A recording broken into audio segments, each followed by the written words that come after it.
I wake up at first light, a habit left over from 32 years as a fire inspector. My alarm clock reads 5:30 in the morning, but I turn it off before it can ring. At 63, sleep isn't what it used to be. The apartment greets me with silence. I can only hear the ticking of the old wall clock that Verna and I bought for our 30th wedding anniversary. Now it's another mute witness to my loneliness. I make coffee, strong, with a pinch of cinnamon the way Verna liked it, and step out onto the small balcony.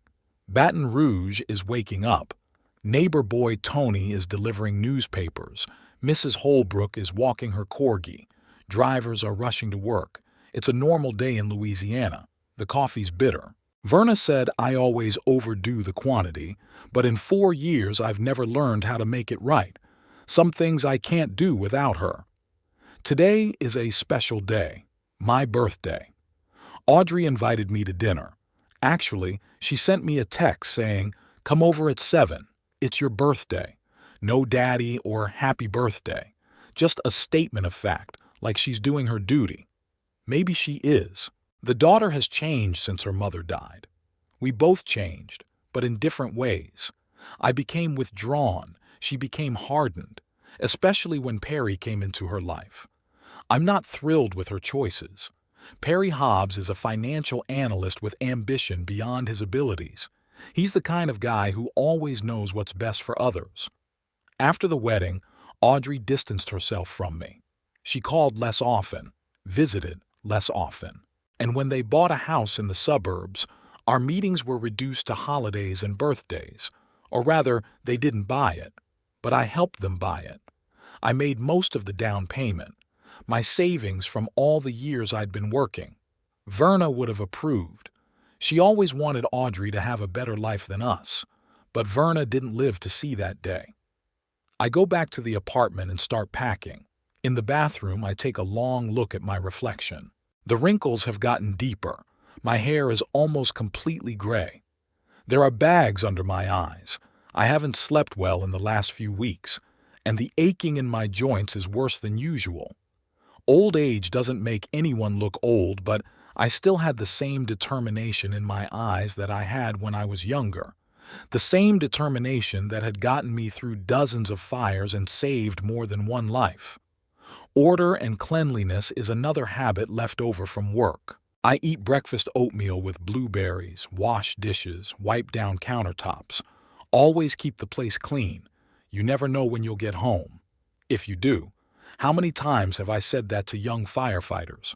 I've lost count. The day drags on slowly. I read Hemingway, watch the news, do the crossword puzzle.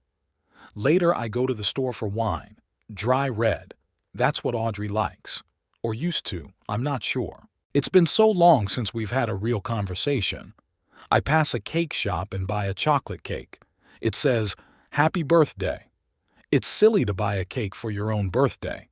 But I want to believe that Audrey has forgotten about the dessert, and that my gesture will be seen as a help, not a rebuke. At home, I change into my best shirt, the dark blue one Verna gave me for our last anniversary. Audrey said it made me look younger. I put on my only decent jacket and shine my old leather shoes. Before I leave, I pull a file from the safe. I open it, run my eyes over the lines. It's all there. Certificate of title to a house at 97 Magnolia Avenue, in the name of Ralph Whitaker, my name. Not Audrey's, not Perry's, mine. Back then, 5 years ago, I insisted the house be titled in my name. "It's just a formality, Dad," Audrey said. "The notary said it would be easier with the bank. We'll retitle it later." But the remortgaging never happened. At first there was no time for that. Renovation, settling in. Then Verna got sick, and the world turned upside down. And after she died, I was in no hurry to give away the only thing that gave me any influence over my daughter. I knew it was wrong. Verna wouldn't approve, but she couldn't disapprove of anything anymore. I hadn't planned on using that trump card. Honestly, this file is like a gun in a safe. You know it's there, but you hope you never use it. But the last time I saw Audrey and Perry, their disregard, their blatant desire to get rid of me. Something broke in me then. "You're becoming a burden, Dad," Audrey had said last month when I'd asked them to stop by after I'd sprained my ankle. She didn't. She sent groceries by courier and a message. "Sorry, Perry and I are very busy. Feel better." I close the folder and tuck it into the inside pocket of my jacket, just in case, like a weapon you take with you, hoping you won't have to shoot. In the cab, I stare at the streets of Baton Rouge floating by. The city is changing, new buildings, new faces. I'm changing too, but in a different way. I'm shrinking like shagreen skin. Audrey doesn't realize it. For her, old age is something distant and abstract. At 35, she's full of energy and plans. For her, my existence is an annoying nuisance, a reminder of what awaits her someday. We drive up to the house. It's 2 stories tall, with white columns and a manicured garden. The American dream for which I paid $120,000 of my savings. In front of the house are 2 brand new cars, Perry's BMW and Audrey's Audi. Together they cost as much as half the house, but they never have time for Dad. I pay the cabbie and walk slowly to the front door, wine in one hand, cake in the other. My heart is pounding like I'm about to face an important challenge.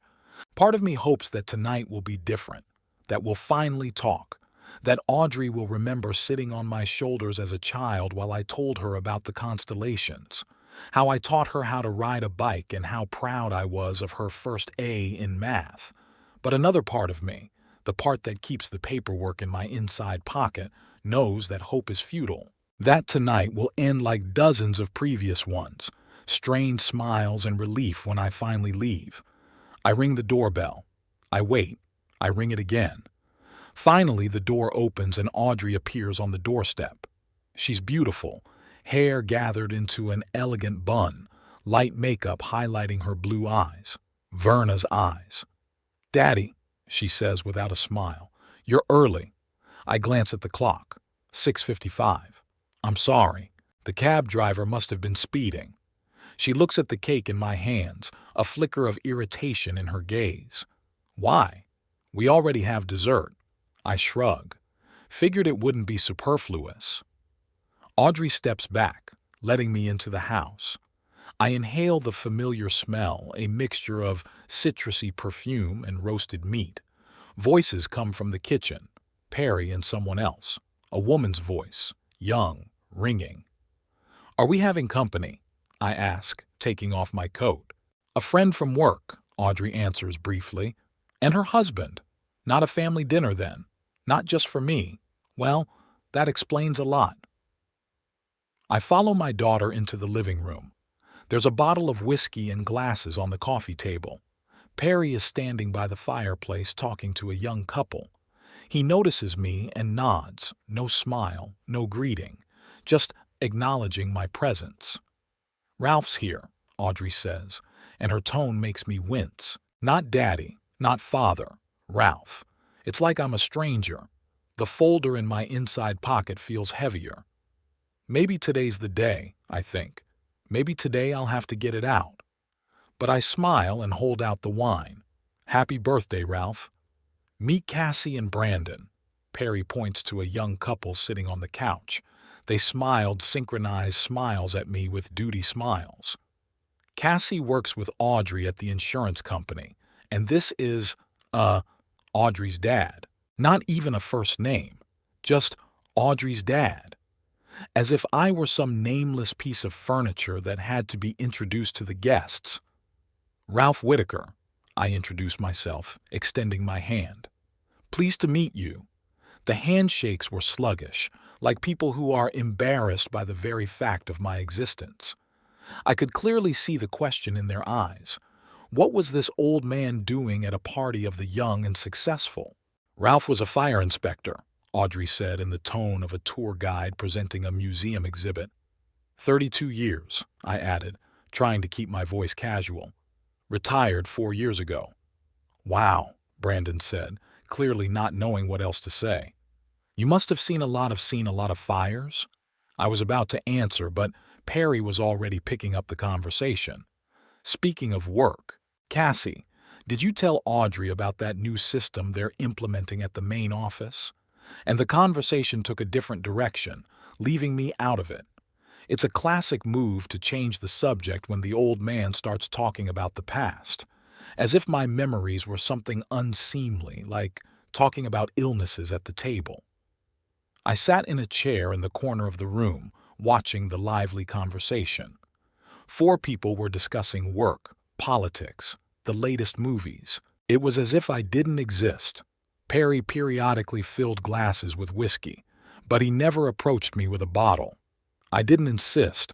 Alcohol doesn't go well with my medication. A half hour later, Audrey announced that dinner was ready. I was the first to head toward the dining room, but Perry stopped me with his hand. "We're eating on the veranda tonight. The weather's nice." Well, that makes sense. There's a long table on the veranda that can seat 5 people comfortably. Or maybe they didn't want me inside any longer than necessary. I was the last one out on the porch. The table was already set with plates, utensils, and wine glasses. The table is decorated with candles and flowers in a low vase. It's beautiful. Verna would approve. "Sit here." Audrey pointed to a seat at the far end of the table, as far away from the others as possible. I sat down. Perry poured the wine. The wine they'd made ahead of time, not the one I'd brought. My gift remained untouched in the hallway, as did the cake. The first course change was a shrimp and avocado salad. Delicious, but too pretentious. Audrey had never liked seafood until she met Perry. He changed her tastes, her habits, her attitude toward me. Or maybe just revealed something that had always been hidden. The conversation at the table continued without me. I caught bits and pieces of phrases, something about Cassie's promotion, about how Brandon was tired of his clients. He was a tax consultant, it turned out. About Perry's plans to invest in some startup. "You have a beautiful home," Cassie said, turning to Audrey, "especially the garden. Did you plant it all yourself?" Audrey blossomed. "Yes, I worked with a landscaper. Have you seen the rose garden? We're planning to expand it next year. We're also thinking about a pool," Perry added, "on the south side of the property. A small one, but heated so we can use it almost year-round." I couldn't take it. "A pool? Really? That's a huge expense, and you'd have to get a permit from the municipality." Everyone fell silent. Perry smiled, that condescending smile I hated so much. "Ralph, we've done the math. Our finances are in order." "Of course," I took a sip of water from my glass. "It's just strange that you didn't mention it before." "Why would we discuss it with you?" Audrey said it quietly, but there was metal in her voice. Cassie and Brandon exchanged awkward glances. There was a heavy silence at the table. I started, but Perry interrupted me. "Let's talk about the good stuff. Cassie, you said you were planning a vacation in Europe?" Once again, I was left out of the conversation. I ate the next course, steaks and potato gratin, in complete silence. The food was sticking in my throat. I thought of Verna, of how upset she'd be to see what my relationship with her daughter had become. "And you, Ralph, are you traveling?" Brandon asked suddenly, apparently out of politeness. "Not lately," I answered. "Not since my wife died."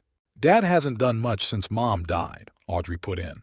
"He sits in his apartment all day long." "I have activities," I countered. "I volunteer at the local library. I help out at a support group for the elderly." "What an accomplishment," Audrey muttered. "Audrey," Perry said quietly, but without much reproach. "What?" She turned to him. "He comes here, criticizes our plans, and what does he do? What kind of example does he set? Sitting alone, feeling sorry for himself." "I'm not feeling sorry for myself," I said, feeling my anger boiling over. "I'm just living my life. And I wasn't criticizing, I was asking. I have a right to wonder what's going on in the house I paid for." "Oh, God, there you go again," Audrey rolled her eyes. "Yes, you helped with the down payment. We're grateful. But that was 5 years ago. We pay the mortgage. We keep the house. It's our house. I clutched my napkin under the table. The file folder in my inside pocket felt like it was burning through my jacket, but I restrained myself. Of course it's yours, I said conciliatorily. I just wanted to be in the loop. To be in the know? Audrey laughed, but there was no mirth in her laugh. Since when have you been interested? You didn't even call me when I broke my arm last year. I didn't know, I said confused. You didn't tell me. Should I have? You're my father. You're supposed to feel these things. It's not fair, Audrey. I shook my head. I'm not psychic. No, you're just a bad father, she cut me off. Cassie and Brandon sat still, clearly regretting accepting the dinner invitation. Maybe we should, Brandon began, but Audrey wouldn't listen. You know what my mom said to me before she died? Her voice trembled. She said, "Take care of your father, like you're a helpless child." And I tried. I really tried. But you won't even give me a chance. A chance. I gave her a puzzled look. What chance? To be your family, she almost shouted. To be your support. But no, you prefer your loneliness, your depression. You pushed me away as soon as Mom died. I didn't push anyone away. My voice got quieter. I was just, coping as best I could. You handled it well, Audrey said venomously. So much so that now you come in here and tell us what to do with our house. I didn't tell you. Yes, you did. She slammed her palm on the table. You always do that. You come in, you give us that judgmental look like we're doing everything wrong. Audrey, I think that's enough, Perry said softly, but she just waved it away. No, let her know. Let her know that Perry and I don't have to put up with his constant nagging. This is our home, our life. We decide what we do and how we do it. I kept quiet, looking at my daughter. She looked so much like her mother in that moment, the same fierce blue eyes, the same crease between her eyebrows. But Verna had never spoken such cruel words. Perhaps I'd better go, I said, starting to rise. Yes, perhaps. Audrey stood up too. And you know what? Maybe you shouldn't come at all anymore. We don't have room for you. Get out. The silence that followed those words was deafening. Cassie covered her mouth with her hand. Brandon stared at his plate. Perry froze with his glass in his hand before it reached his lips. And I felt a strange calmness, like something clicked inside. A limit, a line, a point of no return. I slowly pulled the folder from my inside pocket and placed it on the table. You know, Audrey, I said quietly but clearly, you shouldn't have done that to me. What's this? She frowned, looking at the folder. The deeds to the house. I opened the folder and pulled out the front page. The certificate of title. In my name. Not yours, not Perry's. Mine. Audrey blinked, not understanding. What the hell was that? The house is in Perry's and mine. We signed the deed with the bank. You signed the mortgage agreement, I nodded, but the house itself is registered to me. It was a stopgap measure, remember? To simplify the process with the bank. You suggested it, and I agreed, but the re-registration never happened. It's some kind of mistake. Audrey turned pale, grabbed the document, and started reading. Perry stood up and walked over to her, looking over her shoulder. His face changed, too, when he saw my name in the owner column. What the hell, Ralph? He said at last. Did you cheat us? No. I shook my head. It was honest. You knew about the arrangement. It's just that no one remembered the formalities afterward. I didn't. 5 years, Audrey whispered. 5 years we've been living in a house that's not ours? Not ours? Legally, yes, I confirmed. But I never planned to use that against you. Until today. What are you saying? Perry's voice had a troubled edge to it. I slowly folded my hands on the table. I want respect. I want to be treated like a father and father-in-law, not an annoying old man. I want to be a part of your life, not just when you need money. Or what? Audrey squeezed out. Are you going to kick us out? If I have to, I kept my composure, though my insides were screaming with pain. I hope it doesn't come to that, but yes, by law, I have the right to demand that you vacate my property. You can't, Audrey whispered. We're paying the mortgage. We have a contract with the bank, which is in my name. I nodded. I could sell the house tomorrow and the new owner would have the right to evict you within 30 days. It's in Louisiana state law. Cassie and Brandon sat frozen like statues.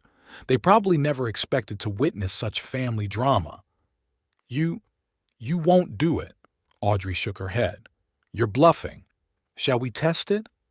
I shrugged. I've already consulted a lawyer, it's all clear. That was a lie. I hadn't talked to a lawyer, but at that moment, I needed to look confident. You're a monster, Audrey exhaled. Mom would hate you for that. The words hurt more than I expected, but I kept my face. Maybe. But Verna certainly wouldn't approve of the way you're treating your father. I stood up. You have 3 days to decide. Either we patch things up or I sell the house. It's your choice. I turned and walked toward the exit, hearing Audrey's suppressed sobs behind me and Perry's confused voice. This is some kind of mistake. There must be some explanation.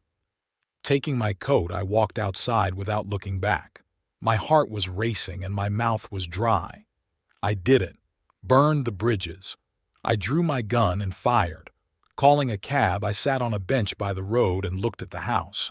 There were lights burning in the windows, but it no longer seemed warm and cozy. Behind those walls was the collapse of a family. My family. Part of me wanted to go back, to take back the words, to say it was a joke, a cruel joke, but a joke. The other part, hardened by years of fire and death, knew that sometimes you have to lose everything to start over. The cab pulled up. I took one last look at the house and got in the car. Where are we going? The driver asked. Home, I answered. Just home. The apartment met me with silence and darkness. I didn't turn on the light, just sat in the chair by the window looking out at Baton Rouge at night. The city lights blurred before my eyes, whether from fatigue or unsolicited tears. What have I done? The question throbbed in my head like a toothache. I pulled out my phone, no calls, no messages. Of course, Audrey must be furious, or shocked, or both. My thoughts went back to that day, 5 years ago, when Verna and I had decided to help Audrey and Perry buy a house.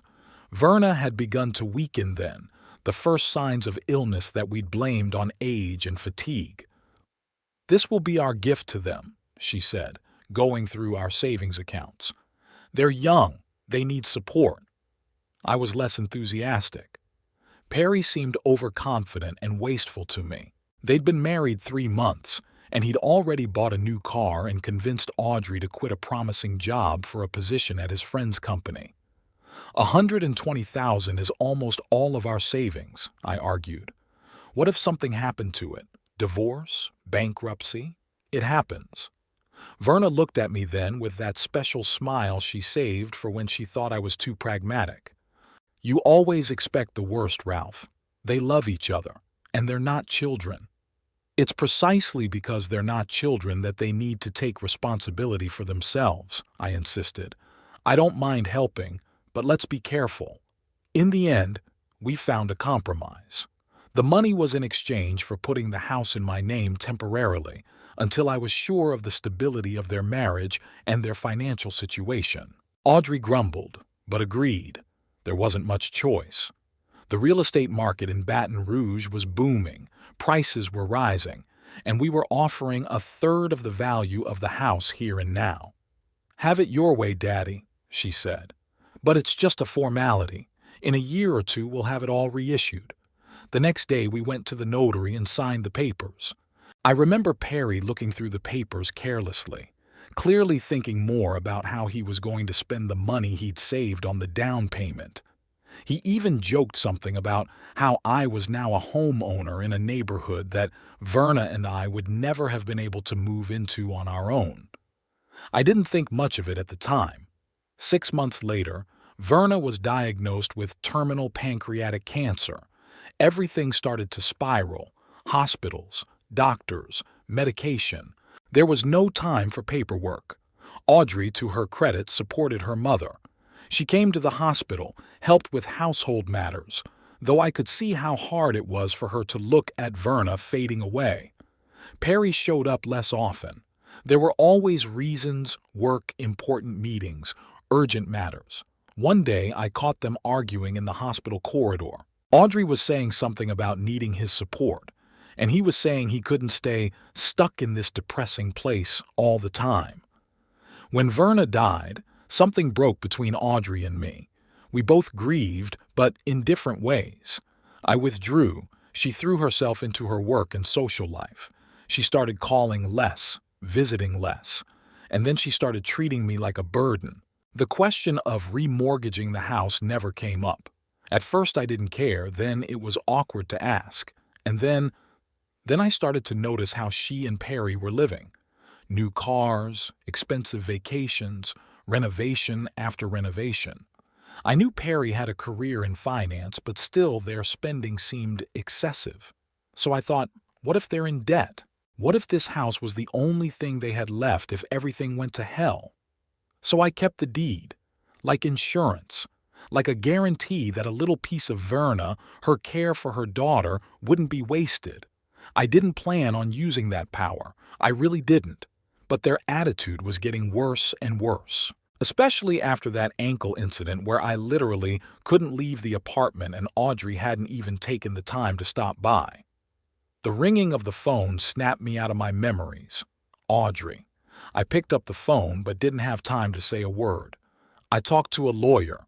Her voice was icy. It's true. The house is in your name. I didn't say a word. What can I say? You've known and kept quiet all this time, she continued. 5 years. 5 years, Dad. We paid the mortgage, put money into repairs, into improvements, and all that time the house was yours? You used it, I answered quietly. You lived there. I never interfered. Not until today, she cut me off, when you decided to take us by the throat. You started it first, Audrey. We have no room for you. Get out. Your words, not mine. I heard her heavy breathing. She was trying to hold it together. I was upset. You're always criticizing our decisions, judging our lifestyle. I asked a question about the pool. Just a question, Audrey. It's not about the pool, she was practically screaming. It's about what you always do. You sit in the corner with your judgmental look, and then you ask just questions that are actually rebukes. I covered my eyes. Maybe she was right. Maybe I was really judging their lifestyle, their wastefulness, their superficiality. But did that justify her words? So what now? I asked. What do you want? Are you serious? Her voice oozed venom. You threatened to kick us out of our house, and then you ask me what I want. I didn't threaten to kick us out. I said I have the right to do so if you continue to treat me like a waste of space. Turns out you've seen us as a threat all these years, she said after a pause. You didn't even trust us enough to be honest enough to admit that you'd registered the house for yourself. Didn't trust me? Now I was getting angry. Audrey, I gave you $120,000. No strings attached except for the formal retention of title. In 5 years, I've never interfered in your affairs. Even when I saw you spending money left and right, I kept quiet. It's not a matter of trust. It's a matter of respect. Oh, respect, she laughed bitterly. And how are we supposed to respect a man who lied to us for 5 years? I didn't lie. You knew the house was in my name. You just forgot, or chose to forget. We thought it was temporary, that you changed the deeds a long time ago. And you never checked? In 5 years? I shook my head, though she couldn't see it. Really, Audrey, you and Perry aren't that naive. There was silence on the other end of the line. Then I heard her quiet voice. Perry wants to talk to you. He's on his way. Now? I looked at my watch. It was almost midnight. Yeah, now. He thinks he can talk some sense into you. Okay, I agreed. I'll be waiting. She disconnected without a goodbye. I sat staring at the faded screen of the phone and felt a strange emptiness inside. What was I going to say to Perry? What did I want to hear from him? 40 minutes later, the doorbell rang. I opened it and saw my brother-in-law, disheveled with reddened eyes. He wasn't in his usual business suit, but jeans and a sweater. "Ralph," he nodded, walking into the apartment. "We need to talk." I gestured him into the living room. He sat down on the couch and I sat in the chair across from him. Between us was a coffee table, a framed picture of Verna, and a 5-year-old lie. "I talked to our lawyer," Perry began. "He confirmed that the house legally belonged to you." I nodded silently. "But that doesn't mean what you did is right," he continued. "You deliberately hid that fact from us all these years." "I didn't," I countered. "I just didn't remind you. You didn't ask. I didn't tell." "It's manipulation, Ralph, and you know it." Perry shook his head. "You let us believe the house was ours. We put our souls into it. Audrey picked out every detail. I did the backyard with my own hands." "And all this time you've been living there," I reminded her. "For free, basically. Because your mortgage payments are for the loan, not the house itself. The house was paid for with my money." Perry clenched his fists but held back from saying anything harsh. "All right," he said at last. "Let's get this straight. What do you want?" I looked at him carefully. At that moment, Perry seemed more reasonable than usual. "I want to be treated like family, not like an annoying old man who is tolerated out of politeness," I said slowly. "I want my opinion to be respected even if it doesn't match yours. I want Audrey to remember that I'm her father, not just a man who once gave her money for a house." Perry was silent for a long time, pondering my words. "And if we, change our attitudes, you'd sign the house over to us? That's it. It's about the house, not the relationship, not the respect, the house." "Maybe," I said evasively, "but not right away. I need to make sure the change is genuine and lasting." "So you're going to hold this over us like a sword of Damocles?" Perry grinned. "Behave, kids, or Grandpa will kick you out." "You can see it that way if you want," I shrugged. "But I just want to make sure you don't go back to your old attitude once you get your papers." Perry stood up and started pacing around the room. I could see the gears turning in his head. He was calculating the options, weighing the risks. Financial analyst in all his glory. "You know what the ironic thing is?" he finally said. "Audrey genuinely thought she cared about you. In her own way, of course. She always told me, 'Dad's so stubborn he'll never admit he needs help. He's stuck in the past, doesn't want to move on.'" "Help?" I raised my eyebrows in surprise. "What kind of help? When had I ever asked for help?" "That's the thing." Perry sat back down on the couch. "You never asked. But Audrey felt she had to take care of you, like she promised her mother she would.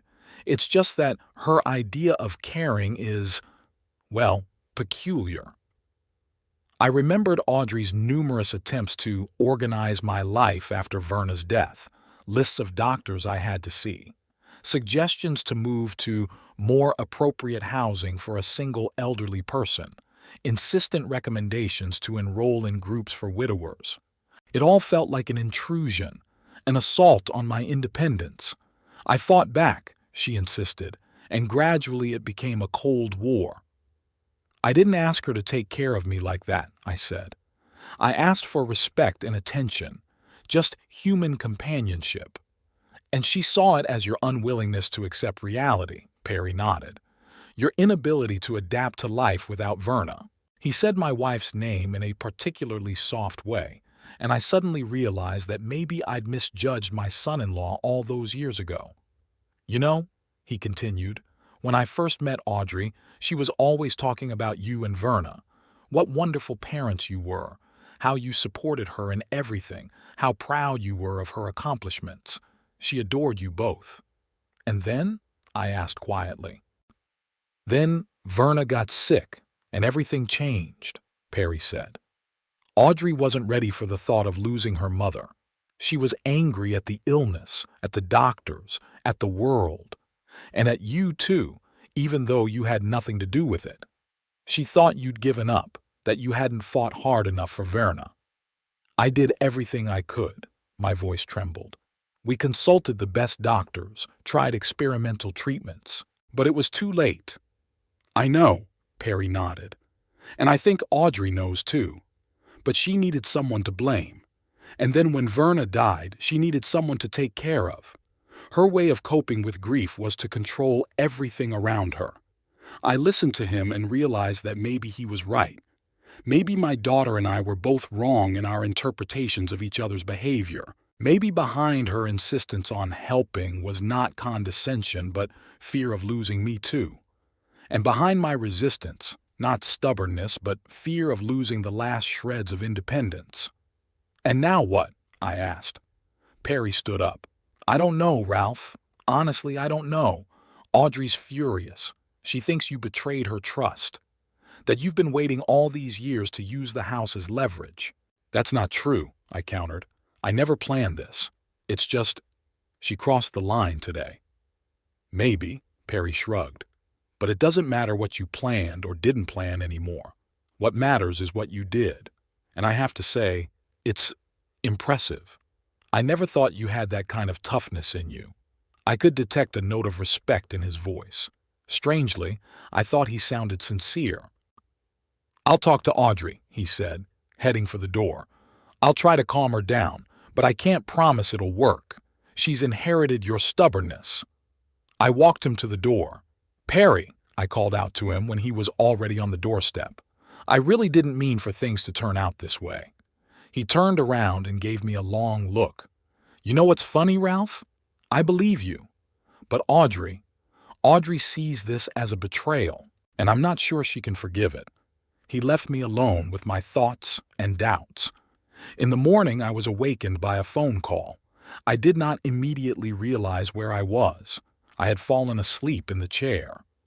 Audrey's name popped up on the phone screen. I answered, preparing myself for another barrage of accusations. But her voice was strangely calm. We discussed the situation with Perry. We've decided it can't go on like this. What do you mean? I asked cautiously. We're not going to grovel and play your games, she said flatly. If you want the house, take it. We'll move out. Audrey, this isn't what I wanted. What did you want, Daddy? Now there was bitterness in her voice. To manipulate us? To make us dance to your tune? I'm sorry, but we're not going to do that. We'd rather lose our home than our dignity. I just wanted respect, I said quietly. You can't get respect by threatening, she said. You know that. So what's next? I asked. Next? She grinned bitterly. Perry and I are going to start looking for a new place to live. And you'll get your own house, and total loneliness to boot. Congratulations, Dad. You finally managed to destroy the last semblance of family we had left. She disconnected, and I sat there staring at the phone, feeling the emptiness growing inside. I'd won the battle, but I seemed to have lost the war. And the worst part was, I wasn't sure I had made the right choice. 2 days passed in ringing silence. Audrey didn't call. I didn't call her. It was like a confrontation between two stubborn men, and I realized that we had both inherited this trait from my father, a man who could go weeks without talking to a neighbor because of a poorly thrown word. I stayed in my apartment, looking through old photo albums, rereading the letters Verna had written to me when I was away on professional development courses in other cities. Sometimes I wondered, what would she say now? Would she approve or disapprove of what I had done? There was no answer. On the third day, the doorbell rang. I opened it expecting to see Audrey, but there was Perry, alone. Can I come in? He asked. I stepped back silently, letting him into the apartment. He walked into the living room and sat down on the same couch as last time. Audrey doesn't know I'm here, he said without preamble, and frankly, I'd rather keep it that way. I raised my eyebrows but nodded. I'm here to talk about the situation, Perry continued, to try to find some kind of solution that will satisfy everyone. I'm listening, I said, sitting down across from him. Perry looked tired. There were shadows under his eyes, and the stubble on his chin suggested that he hadn't shaved in days unusual for a man who was always careful about his appearance. "Audrey's serious about moving out," he said. "We've already started looking at apartments. Her pride is hurt, and you know how stubborn she is." I nodded. "I know, of course, just like me. But I don't think it's wise," Perry continued. "We've put too much into this house, not just money, but time, effort, emotion. And financially, it's going to take a heavy toll on us. A mortgage, a new lease, or buying—" "I don't want you to move out," I interrupted him. "I never wanted you to. I just wanted to be respected." "I understand," Perry nodded. "And honestly, I'm starting to see your point. The way Audrey treated you at that dinner, it was wrong. I should have intervened, but I didn't. And for that, I apologize." His words took me by surprise. I didn't expect an apology, especially from Perry. "Why didn't you say that before?" I asked. "Over all these years?" Perry sighed and rubbed his face with his hands. "Honestly? Because it was more convenient. Audrey had always been emotional about you. A mixture of guilt, anger, resentment, love. After Verna died, she was constantly vacillating between wanting to take care of you and resenting your resistance. And I just wanted a quiet life. It was easier to agree with her than to confront her." "And what's different now?" "Everything," Perry said. "You turned the situation upside down with that house announcement. And you know what's ironic? It made me see you in a whole new light. Not as a boring father-in-law, but as a man who can stand up for himself, who won't let you wipe your feet." I didn't know what to say to that. On the one hand, I was pleased by his confession. On the other hand, I was sad that it took such a drastic step to earn his respect. "What do you suggest?" I finally asked. "A compromise," Perry answered. "You let us stay in the house.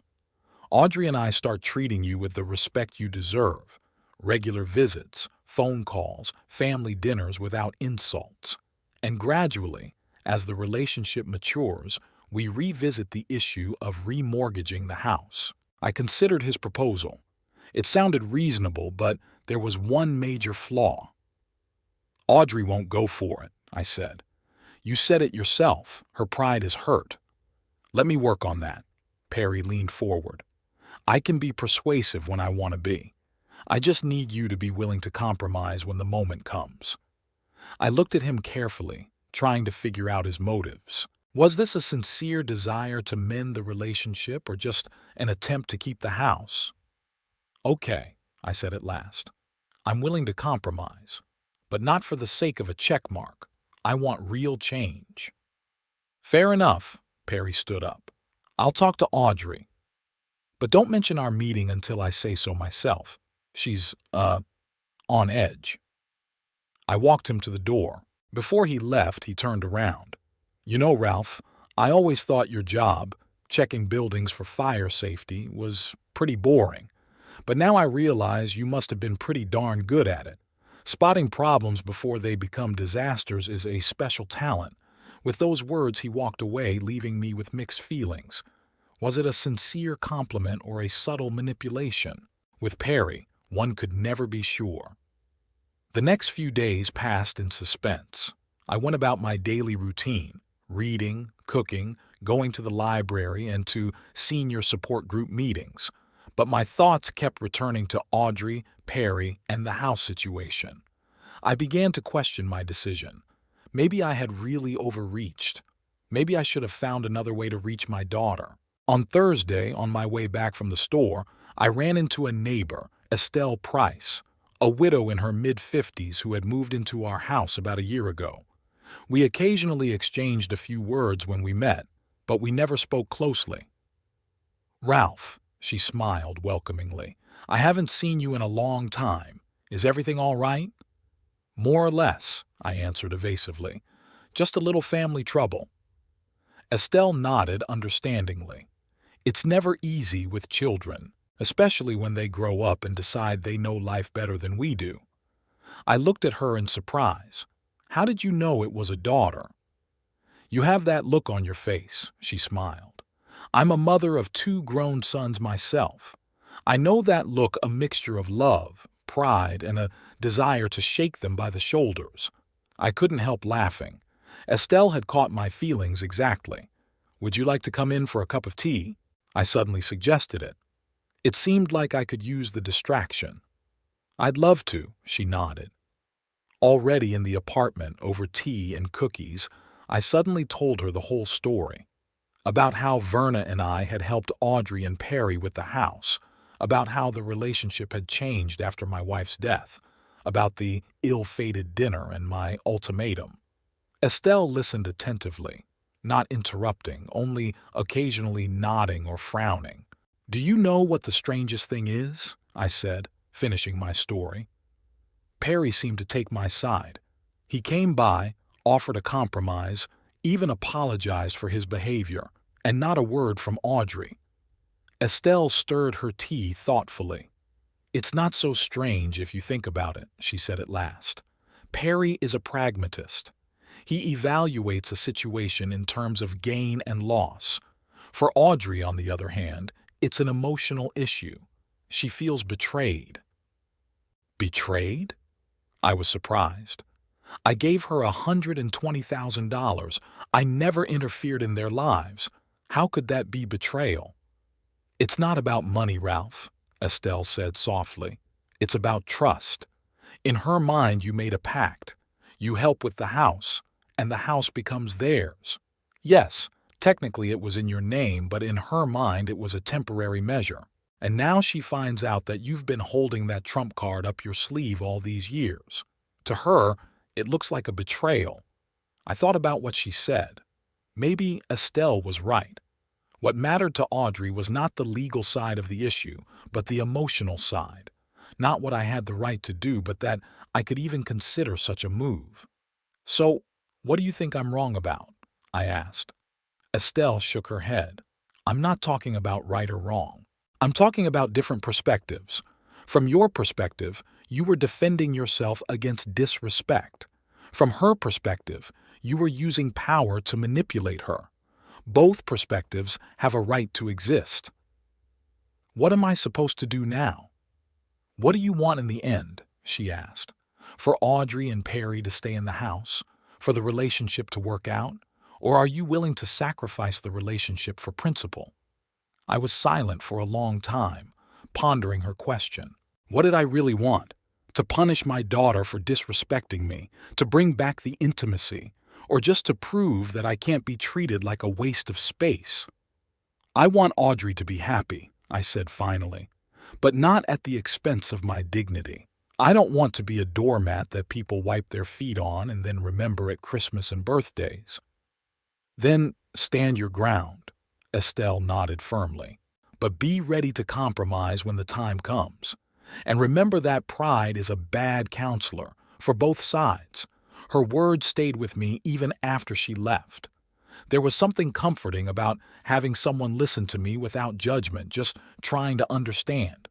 I hadn't felt that kind of support in a long time, not since Verna's death. The next day, Perry called and suggested that we all meet together, me, him, and Audrey, at the small Magnolia Cafe on neutral ground. I agreed, though I wasn't sure it was a good idea. Audrey could still be too angry to have a constructive conversation. The Magnolia Cafe turned out to be a cozy place with round tables and wicker chairs. I arrived 15 minutes ahead of schedule and chose a table in the corner, away from the other customers. I ordered tea and waited. Audrey and Perry showed up together, right on time. Audrey looked tense, back straight, lips pressed into a thin line. Perry, anxious but determined. Dad, Audrey nodded briefly, sitting down across from me. Thanks for coming, I said. The waitress came over to take the order. Audrey got only water, Perry an espresso. So, Audrey began as the waitress stepped away, Perry said you're ready to compromise. I cast a quick glance at Perry, so he'd presented it as my initiative. Yes, I confirmed, deciding to go along with his version. I never wanted you to move out. That wasn't my goal. What was your goal? Audrey's voice was challenging. I wanted your respect, I answered bluntly. Not condescension, not pity, but respect. Like a father, like a man who loves you. Audrey pressed her lips together even tighter, but she remained silent. I propose the following, I continued. You stay in the house. We start over again with respect, with regular communication, with a real relationship, not formal visits on holidays. And when I'm confident that this change is genuine and permanent, we'll revisit the issue of remortgaging the house. So you're going to hold this over us as a threat? Audrey asked. Behave or Dad will kick you out. I wouldn't call it a threat, I argued. More like a guarantee. I don't want you to pretend for the sake of the house. I want a real relationship. And if we don't agree? Audrey looked me straight in the eye. Then you have two choices, I said calmly. Either move out or buy the house from me. I'm willing to sell it to you for the same price I paid 5 years ago. $120,000.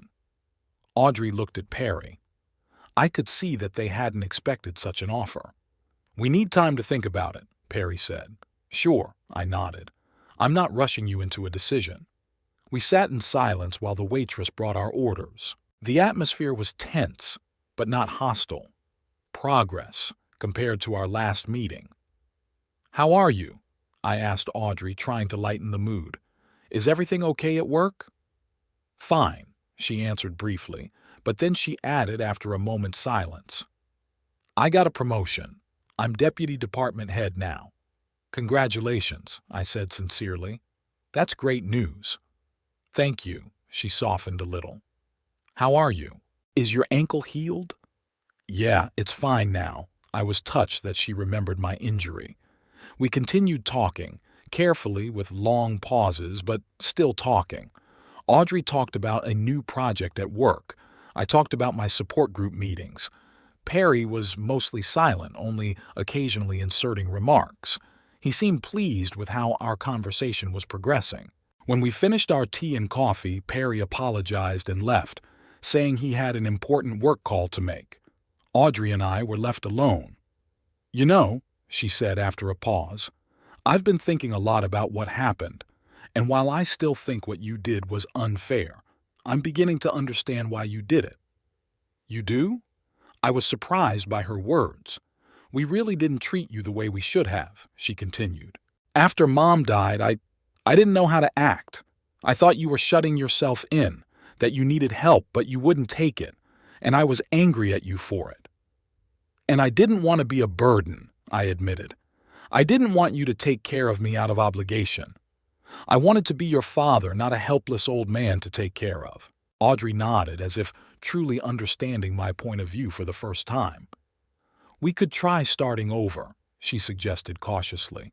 No manipulation, no hard feelings, just like father and daughter. I felt a warmth rise in my chest. It was what I'd wanted all along, just recognition, just respect. I'd like that very much, I said quietly. At that moment, Audrey's phone rang in the cafe. She looked at the screen and frowned. Sorry, it's work, she said, standing up. I have to take this. She walked outside and I remained seated at the table, feeling oddly relieved. Perhaps not all was lost. Maybe we could rebuild what we'd destroyed. A couple minutes later, Perry returned. He looked pleased with himself. How's it going? He asked, sitting down beside me. Better than I expected, I admitted. Audrey seemed ready to reconcile. I told you, Perry smiled. I just had to give her time to cool down and think. At that moment, Audrey returned, but instead of sitting down at the table, she stopped, looking at us with a strange look. What's wrong? Perry asked. It wasn't a work call, Audrey said slowly. It was Laura. She said she saw you coming out of Dad's house last night. Perry froze, his face impenetrable for a moment. Why would she say that? He tried to make a joke. It must have been a mistake. Don't lie to me, Audrey raised her voice. Laura lives on the same block. She knows exactly what you look like. You met with him behind my back, didn't you? Perry and I looked at each other. There was no point in denying it. Yes, Perry admitted. I went to see Ralph yesterday, and the day before that too. I was trying to find a solution that would satisfy everyone. Behind my back, Audrey repeated, pain in her voice. You were discussing me with him, planning how to talk me out of it.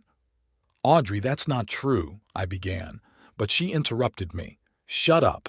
I don't want to hear your excuses, both of you. You both betrayed me. She grabbed her bag and started to put on her coat. Audrey, please, Perry stood up. Let me explain. There's nothing to explain, her voice shook. You chose a side, his side, against me, against your wife. I didn't choose sides, Perry countered. I was trying to find a solution that would work for everyone. Behind my back, Audrey cut him off. Well, now you're going to have to make a real choice. It's either him or me. Make up your mind. With those words, she turned and walked briskly toward the exit. Perry froze for a moment, then gave me an apologetic look and followed her out. I remained seated at the table, stunned by what had happened. A situation that seemed to be starting to get better had suddenly gotten worse. Not only had I now had an argument with my daughter, but I was now causing conflict between her and my husband. I paid the check and slowly walked home, immersed in gloomy thoughts. What had I done? Was it worth it? Maybe I should have just accepted the way things were and not tried to change them. Estelle called in the evening. She wanted to know how the meeting at the cafe had gone. I told her briefly about the disaster. I'm sorry, Ralph, she said sympathetically, but don't blame yourself too much. You couldn't have foreseen that this would happen. I destroyed my daughter's family, I said bitterly. No, Estelle said firmly. You just demanded the respect you deserved. The way Audrey reacted and the choices Perry would make were their decisions, not yours. I felt a little better after talking to her. Estelle had an amazing ability to find the right words. I caught myself thinking that I was looking forward to our next meeting. There was someone in my life who understood me, and it was nice. Late that night, the phone rang. It was Perry. She left, he said in a tired voice. Said she couldn't stay with me while I supported you. She gave me an ultimatum.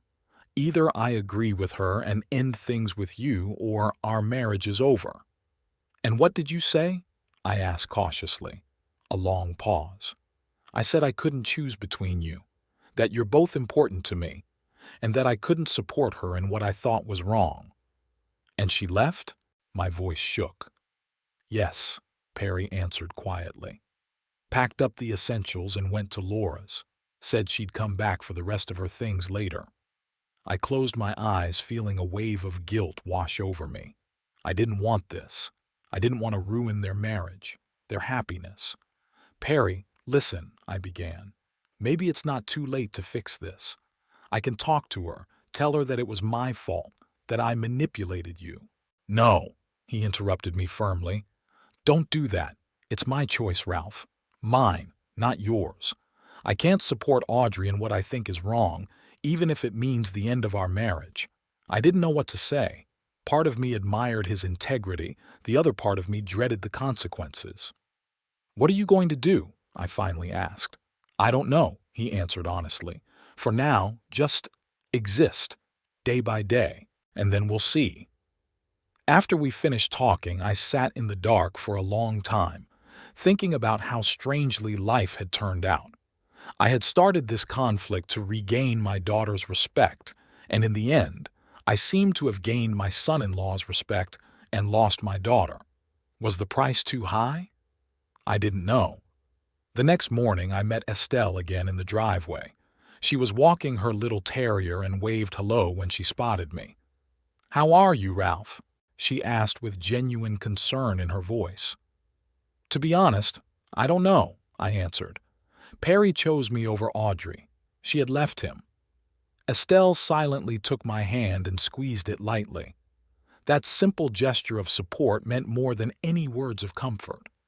Would you like to come in for tea? She suggested. I don't think you should be alone right now. I agreed. Her apartment was cozy. Lots of books, pictures, soft light. We talked about all sorts of things. Books, music, Her son's living in California. Not about home, not about Audrey and Perry, just about life. And in that conversation, I found a strange comfort. It was as if the world was reminding me that even in the hardest moments, life goes on. That even after loss, you can find new connections, new relationships. 3 days had passed since the incident at the cafe. 3 days of silence and uncertainty. I hadn't called Audrey, she hadn't called me. I hadn't heard from Perry either. I tried to distract myself.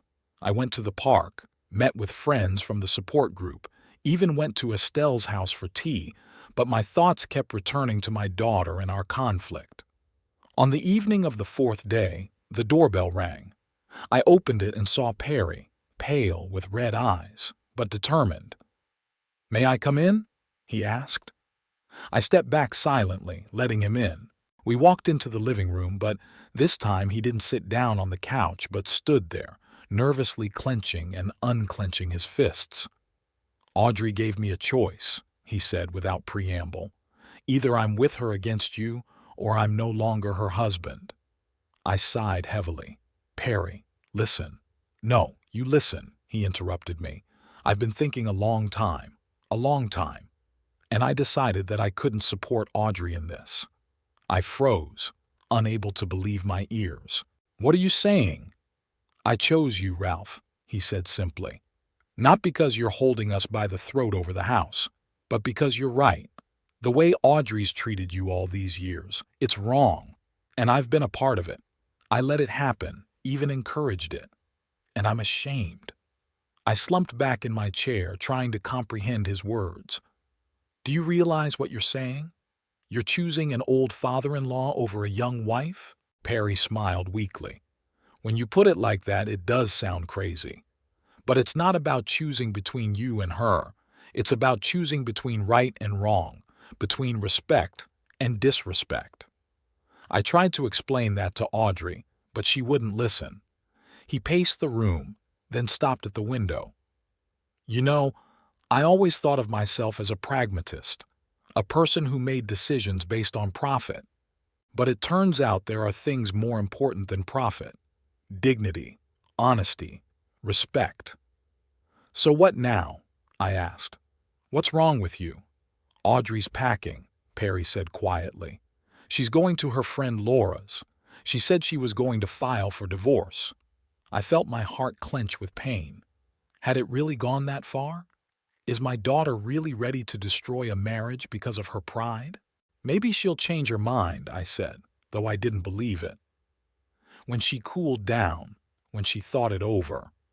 "No," Perry shook his head. "You didn't see her. She's furious. She thinks we both betrayed her, that we conspired behind her back.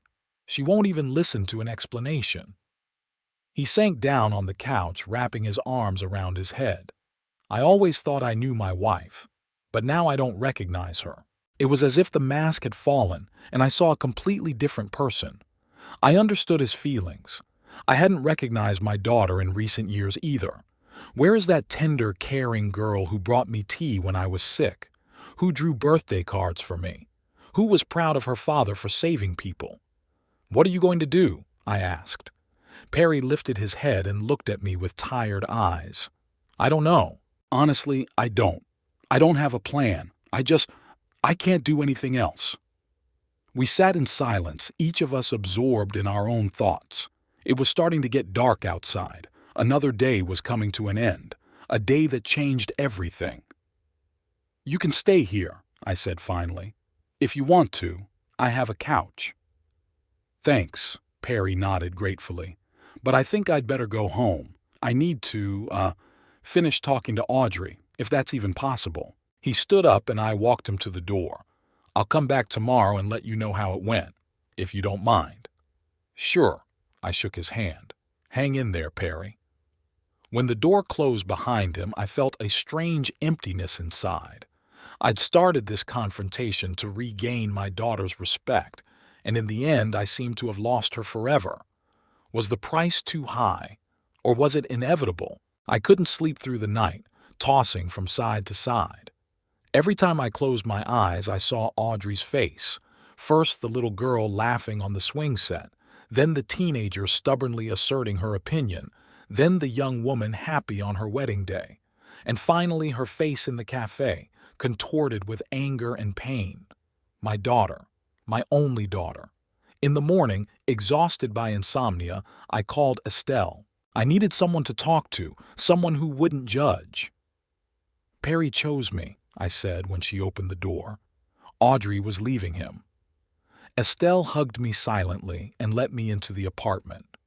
Over a cup of coffee, I told her everything that had happened yesterday. She listened attentively without interrupting.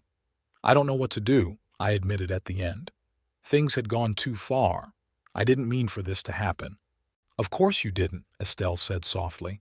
"No one did. But sometimes our actions have consequences we can't foresee." "I lost my daughter." My voice shook. "You don't have to," Estelle put her hand on mine. "Give her time. Right now she's in shock, she's angry. But when her emotions settle, maybe she'll be ready to talk." "And if she isn't?" I asked quietly. "Then you'll have to live with it," she replied simply. "And find happiness in what you have, not grieve for what you don't." Her words were harsh, but true, and there was a strange wisdom in them that I couldn't help but recognize. Perry called toward evening. "She's gone," he said in a tired voice. Packed up the essentials and left. Said she'd send for the rest of her stuff later. "I'm sorry," I said sincerely. "Me too," he sighed. I tried to talk to her, to explain my position, but she wouldn't listen. She said I was just as manipulative as you are, that we both used the house to control her. I closed my eyes. The pain from those words was almost physical. "What are you going to do?" I asked. "I don't know," Perry answered honestly. "For now, I'm just sitting in an empty house trying to realize that my life just fell apart." "Do you want me to come over?" I offered, surprised by my own words. Pause. Then, "Yes, that would be good. Thank you, Ralph." The house on Magnolia Avenue looked the same as it always did, well-maintained, beautiful, the epitome of the American dream. But inside it felt cold and empty, like the life had gone out of it with Audrey's departure. Perry met me on the doorstep. He was unshaven with a crumpled shirt and eyes red from sleep. "Thanks for coming," he said, letting me inside. There were half-empty glasses of whiskey in the living room. On the coffee table was a picture of Audrey and Perry on their wedding day. They looked so happy, so full of hope. "Did she call?" I asked, sitting down in the chair. "No," Perry shook his head. "But her friend Laura sent a message. Said Audrey was fine, but she didn't want to talk to anyone." "Not to me, not to you." I nodded. That was to be expected. "I keep thinking," Perry said slowly, "that I could have just agreed with her. Say you're wrong, that we should move out. Keep the peace in the family. Why didn't I do that?" "Because it would have been a lie," I answered quietly. "And you wouldn't be able to live with that lie." Perry looked at me for a long moment, then nodded. "Yeah, you're probably right. I always thought of myself as a man who was all about profit. But it turns out there are some things I can't sacrifice, not even for the woman I love." We sat in silence, each of us absorbed in our own thoughts. Then Perry suddenly asked, "What's going to happen to the house, Ralph? Are you going to sell it?" "No," I shook my head. "It's your house. It's yours and Audrey's. I never planned on taking it. But now—" He didn't finish the sentence. "Things are different now," I agreed. "But that doesn't mean I'm going to change my mind. The house is still yours. Or yours if Audrey doesn't come back." Perry looked at me in surprise. "Why? After everything that's happened?" "Because I didn't want the house," I answered simply. "I wanted respect, and you showed it to me, even if it was in such a strange way." The next day, Perry asked me to move in with him, temporarily, until things settled down. I hesitated. It didn't seem right, taking my daughter's place in her house. But on the other hand, I felt responsible for Perry. In a way, I'd ruined his family. I had to help him deal with the consequences. So I agreed. I packed up the essentials and moved into the guest room of the Magnolia Avenue house. It was a strange feeling, living in a house that legally belonged to you, but always felt foreign. The first few days were awkward. Perry and I didn't know how to act around each other. We'd have breakfast in silence, then he'd leave for work. I'd be alone in the big, empty house. In the evening, we'd have dinner together, exchanging meaningless sentences, and then we'd go to our rooms. But gradually, something began to change. Perry asked me about my work as a fire inspector, and I told him a few stories from my practice. He was an attentive listener. Then I asked him about his job as a financial analyst, and he explained some aspects I hadn't thought about before. Over the weekend, we gardened together, mowing the lawn, trimming bushes, fixing a broken step on the veranda.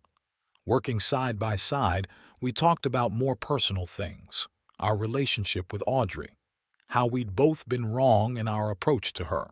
You know, I always thought she was a lot like you, Perry said, wiping the sweat from his forehead. Just as stubborn, just as principled. Maybe that's why it's so hard for you two to get along. Maybe, I agreed. Verna always said Audrey and I were like two sheep on the bridge. Neither one of us wanted to give way. Perry laughed, and it seemed so genuine, so normal. Like we could really be a family. Weird, incomplete, but family. I still hadn't heard from Audrey. Perry tried to call her, but she didn't answer. One time she sent a text saying, "I'll send for my stuff next week. Don't want to see you. Both of you." That message knocked us out for a few days. Perry started drinking a lot in the evenings again, and I withdrew. But then, as if by tacit agreement, we decided to move on. Life went on, even if Audrey didn't want to be a part of it. Estelle called often, wondering how we were doing. One day we invited her over for dinner. She brought apple pie, and we spent a pleasant evening, the three of us. No tension, no hard memories. Just three adults enjoying each other's company. 2 weeks after Audrey left, Perry and I were sitting on the veranda watching the sunset. The summer evening was warm and quiet. The smell of jasmine and barbecue wafted from somewhere. "I filed the deed to the house," I said, without looking at Perry. "In your name." He turned to me, eyebrows raised in surprise. "Why?" "Because it's the right thing to do," I answered simply. "This is your house. It's always been yours. I just held it up as collateral without knowing why." Perry was silent for a long moment. Then he said quietly, "Thank you, Ralph. That means a lot to me." "I hope Audrey comes back," I said. "Not to me, but at least to you. You were a good couple." "I hope so too," Perry sighed. "But I won't wait forever. Life goes on, right?" I nodded, looking up at the sunset sky. Life did go on. Despite the losses, despite the pain, we adapt, find new connections, new meanings. "You know," Perry said after a long pause, "I never thought it was possible to start over at 63, but you've proven that it's possible. You didn't give up, didn't accept the role that was forced upon you. You fought for your dignity, and I respect that." His words touched me more deeply than I expected. Respect. That's what I wanted all along. And strangely enough, I got it from the person I least expected it from. "I never thought I'd find an ally in my brother-in-law," I replied with a slight smile. "Life is full of surprises." We sat in silence, watching the last rays of the sun turn the sky orange and purple. I thought about Verna, about what she would say now. Would she approve of my actions or disapprove? I would never know, but I hoped she would have understood why I did what I did. I thought about Audrey, about the gulf that separated us. Would we ever be able to bridge it? Or was this chapter of my life closed forever? The pain of that thought was sharp, but it wasn't as unbearable as it used to be. And I thought about the fact that the person sitting next to me, whom I had always considered a stranger, had suddenly become someone close to me. Not a son, of course, but a friend. A friend? An ally? I didn't know what to call this relationship, but it gave me a strange sense of fulfillment. Sometimes you have to sacrifice even the closest of relationships to maintain your dignity. It's a bitter truth I learned too late. But maybe all is not lost. Maybe from the ashes of old relationships, new, healthier, and more respectful ones can be born. The sun disappeared over the horizon, leaving behind only a thin streak of light. Another day had come to an end, but tomorrow would bring a new one. And who knows what it will bring?